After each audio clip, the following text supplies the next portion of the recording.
नमस्कार दोस्तों, स्वागत है आप सबका मेरे चैनल कथा डिलाइट पर। मार्गशीर्ष माह की पूर्णिमा तिथि को मार्गशीर्ष पूर्णिमा कहा जाता है और व्रत का अपना एक विशेष महत्व होता है।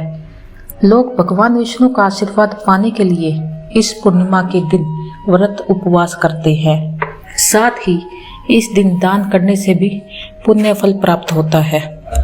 अगर आप भी मार्गशीर्ष पूर्णिमा का व्रत कर रहे हैं तो सत्यनारायण भगवान की कथा को जरूर सुनना और पढ़ना चाहिए। मार्गशीर्ष पूर्णिमा व्रत कथा।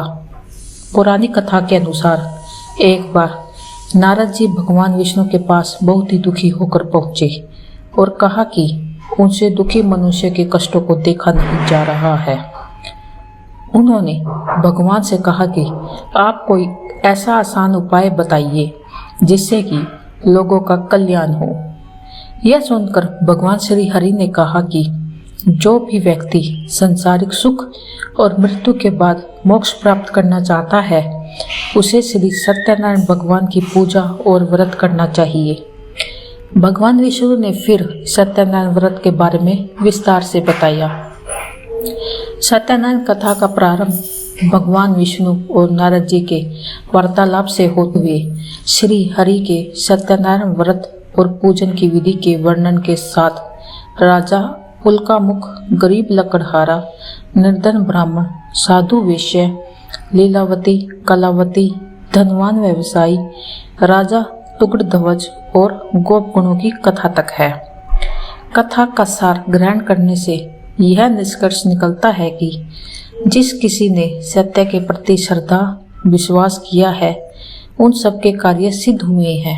जैसे कि लकड़हारा, गरीब ब्राह्मण, उल्कामुख, गोपगणों ने सुना है यह व्रत सुख, सौभाग्य, संतति, संपत्ति सब कुछ देने वाला है, तो सुनते ही श्रद्धा तथा प्रेम के साथ सत्य व्रत का आचरण करने में लग गए और फलस्वरूप यह लौकिक सुख में होकर परलोक में मोक्ष के अधिकारी बने। साधु वैश्य ने भी यही प्रसंग राजा उल्कामुख से विधि विधान के साथ सुना, किंतु उसका विश्वास अधूरा था। श्रद्धा में कमी थी। वह कहता था कि संतान प्राप्ति पर सत्यव्रत पूजन करूंगा। समय बीतने पर उसके घर एक सुंदर कन्या ने जन्म लिया। उसकी श्रद्धालु पत्नी ने व्रत की याद दिलाई तो उसने कहा कि कन्या के विवाह के समय करेंगे।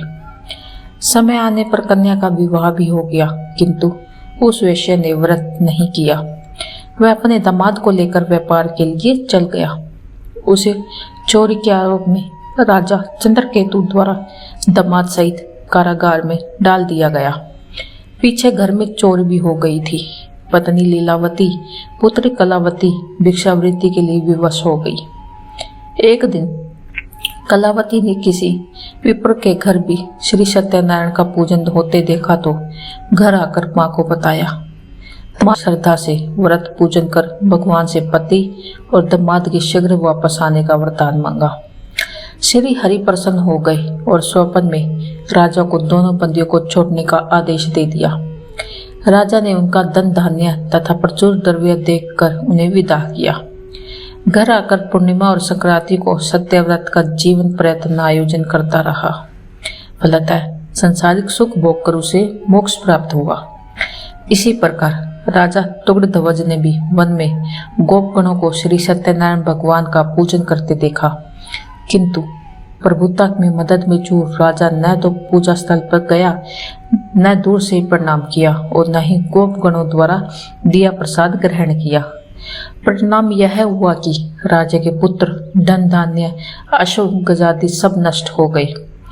राजा को अकस्मात यह आभास हुआ कि विपत्ति का कारण सत्यदेव भगवान का निरादर है।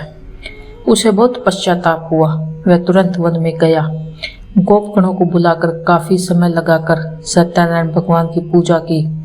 फिर उसने उनसे ही प्रसाद ग्रहण किया तथा घर आया। उसने देखा कि विपत्ति टल गई है। उसकी सारी संपत्ति जन सुरक्षित हो गई।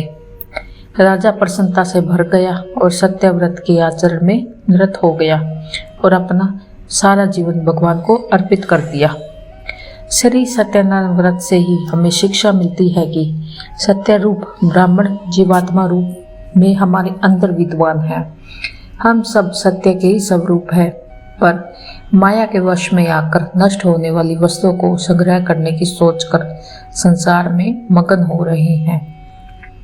इस अज्ञान को दूर करके सत्य को स्वीकार करना और प्रभु की भक्ति करना ही मानव का धर्म है। धन्यवाद।